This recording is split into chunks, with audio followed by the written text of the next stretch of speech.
the rainbow as a covenant between God and God's people that God will never again destroy the entire earth with a flood. Do you have a rainbow memory? My favorite rainbow memory is from when I was in college. I was hiking with some friends one day. I think this must have been a Saturday. And after the hike, it was about dusk when rainbows appear. And we saw the most beautiful double rainbow in the sky. And you remember those footloose and fancy-free days in college, right? Back when you were young and you didn't have a lot of responsibility. And so we saw this double beautiful rainbow in the sky, and we wondered if we could find the end of the rainbow and maybe the pot of gold.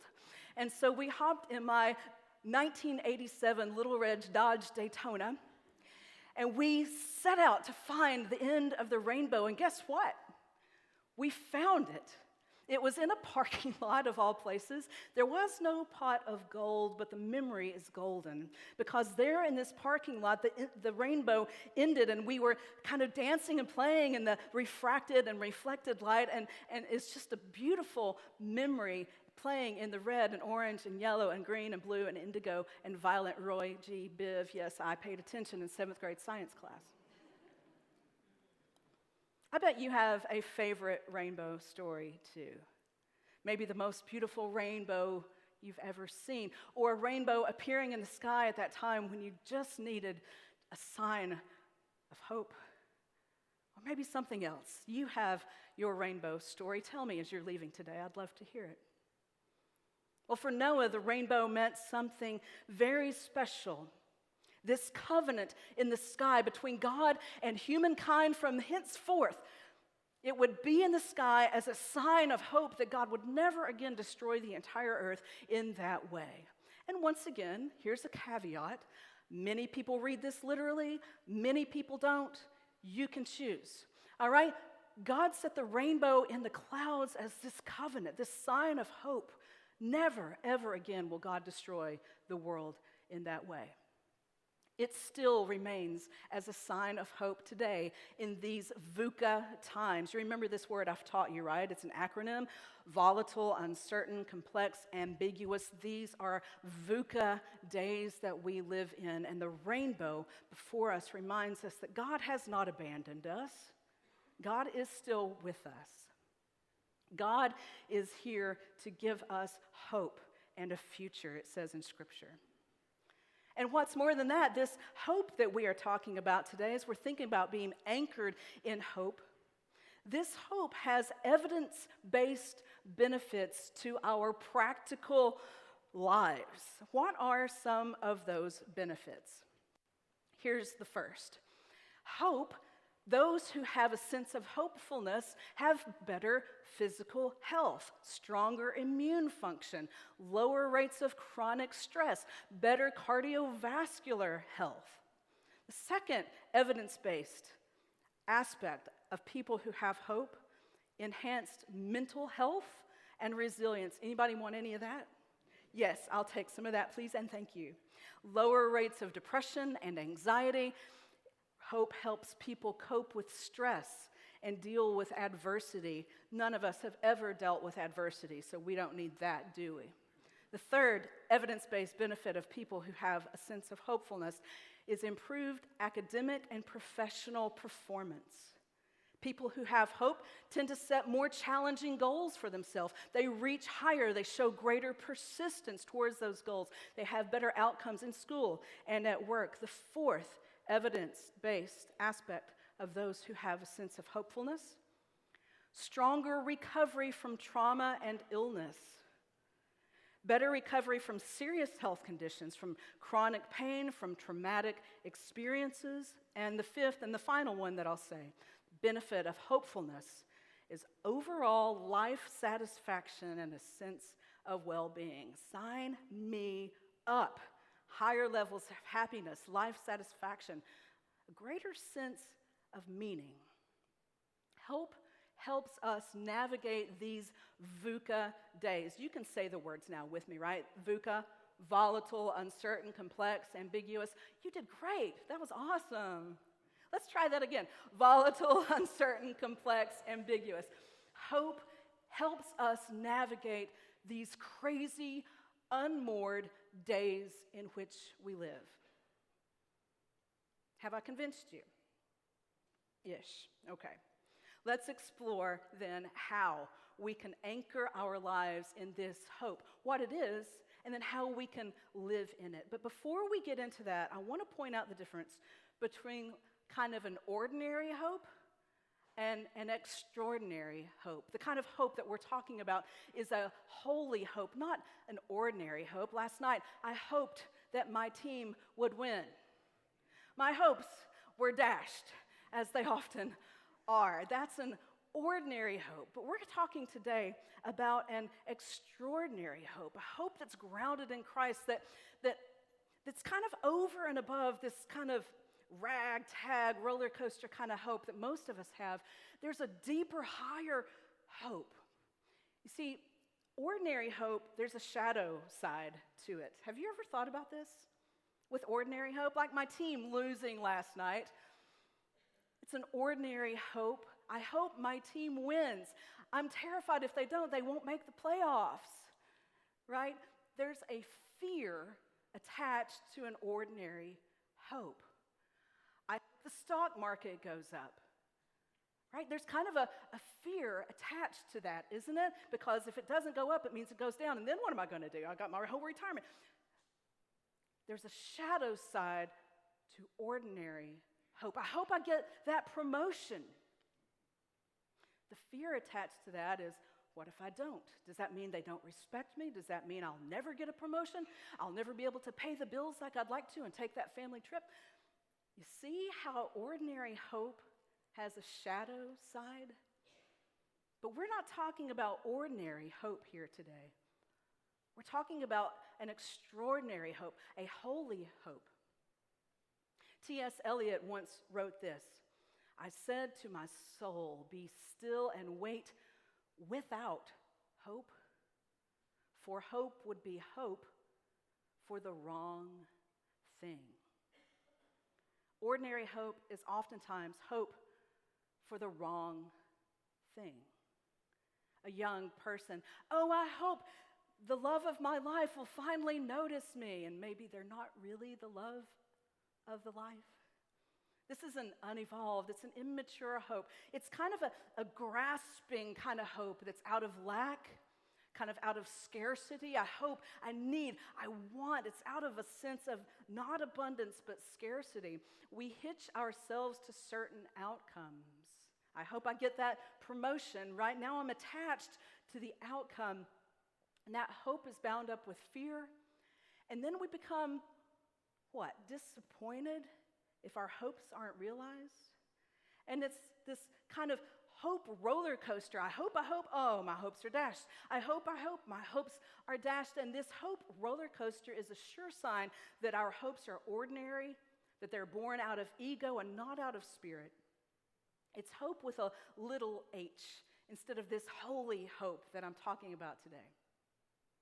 Now, I've told this story before. I think it's a great little parable. It's the story of the Chinese farmer. And the Chinese farmer one day had a horse. The horse showed up to his property. And so the neighbor said, oh, what good luck you have. And the Chinese farmer said, good luck, bad luck, who knows? Then the horse ran away.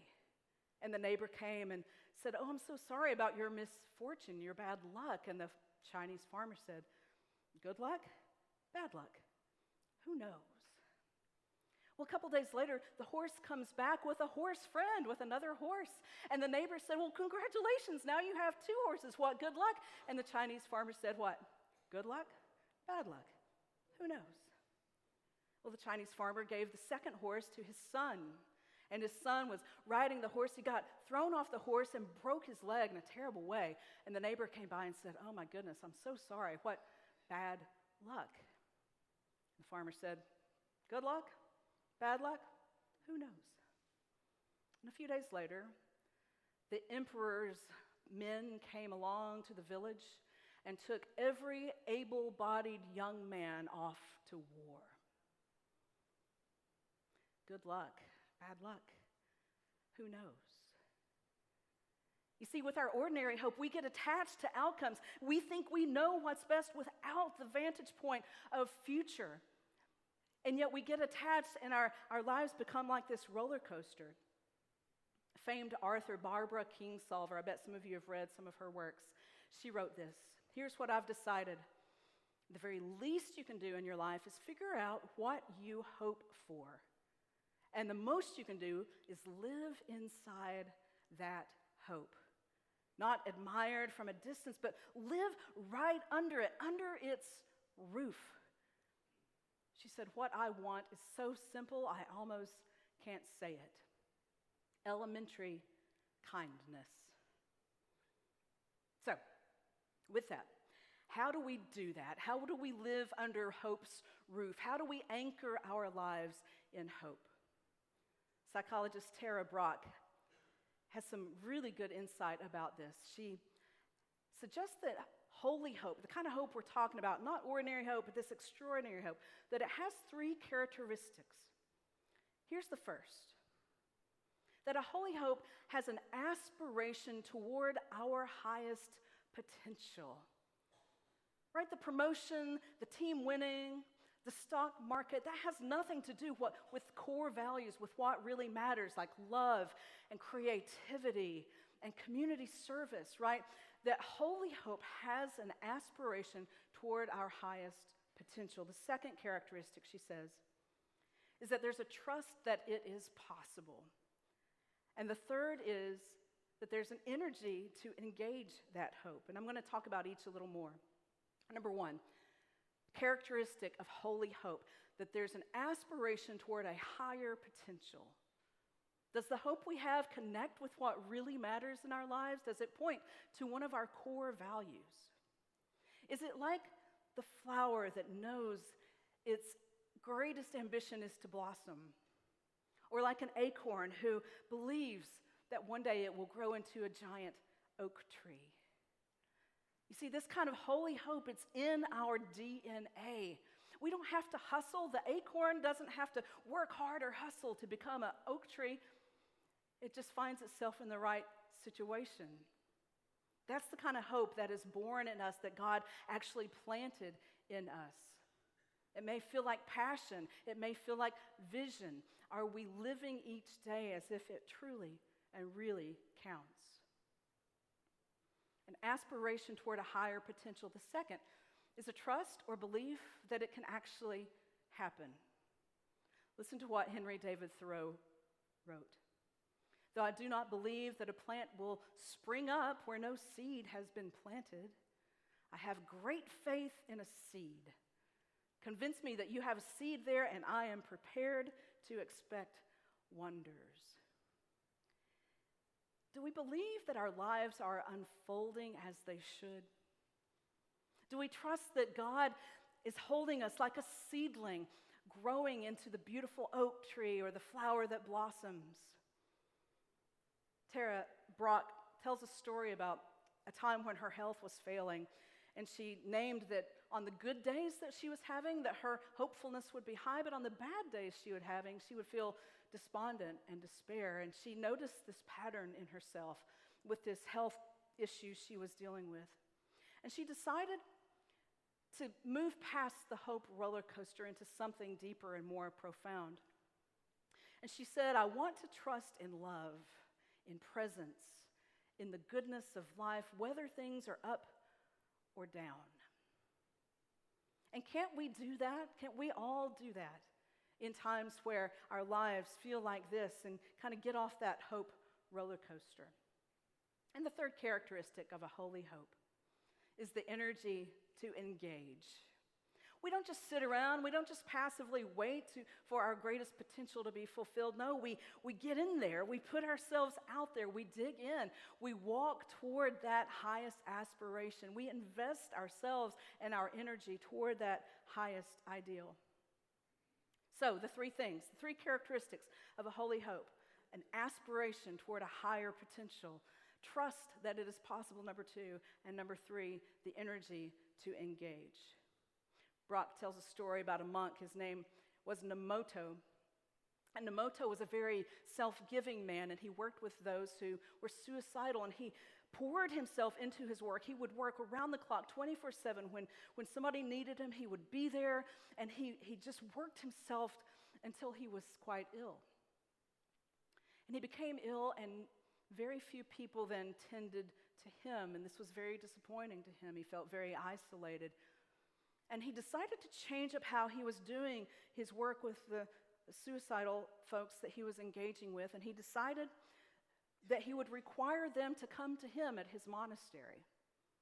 And it wasn't an easy trek to get to the monastery. It was hard for people to get there, and it reduced the number of people that he was working with, but those who did come his way would receive greater benefit. And he told a story about a man who was a shut-in, not getting out of the house hardly at all. The man had very little contact with people, didn't talk to people, very rarely stepped outside of his home, but he decided to go see Nomoto for help. And so he started walking. He started walking for 5 hours. And in the walking and in the sweating, he was pondering what he would say to Nomoto, reflecting on his life and how he could present his case before Nomoto. And after 5 hours of walking and sweating and reflecting, he got to the monastery and he announced, "I have my answers. I no longer need Nomoto." And he turned around and he went home. And what a perfect example of someone who aspired towards his highest potential, who trusted that it was possible, and who actively engaged by walking for 5 hours. That's the kind of hope that we need to navigate these volatile, uncertain, complex, and ambiguous days. Ordinary hope, friends, ordinary hope isn't going to do. We need an extraordinary hope. We need a holy hope. We need a rainbow in the sky, covenant from God kind of hope. Average people, they have a roller coaster hope. That's not us, is it? No. Good answer. Well done. Let us anchor our lives in the kind of hope that knows God has something for us beyond the storm, beyond the flood. And so my question to you today is, how might you anchor your lives more deeply in hope? What is that highest aspiration for you, that core value that really speaks to your heart in this moment? And do you trust that it can actually be achieved? And number 3, are you willing to engage, to put some energy toward making that happen? Aspire, my friends. Aspire to that highest potential, that acorn that can become an oak tree. Aspire to your highest potential. Trust that God can help you make that happen. And don't just sit around and wait for it. Start walking towards it. And may the rainbow remind us to anchor our lives in holy hope. God knows we need it.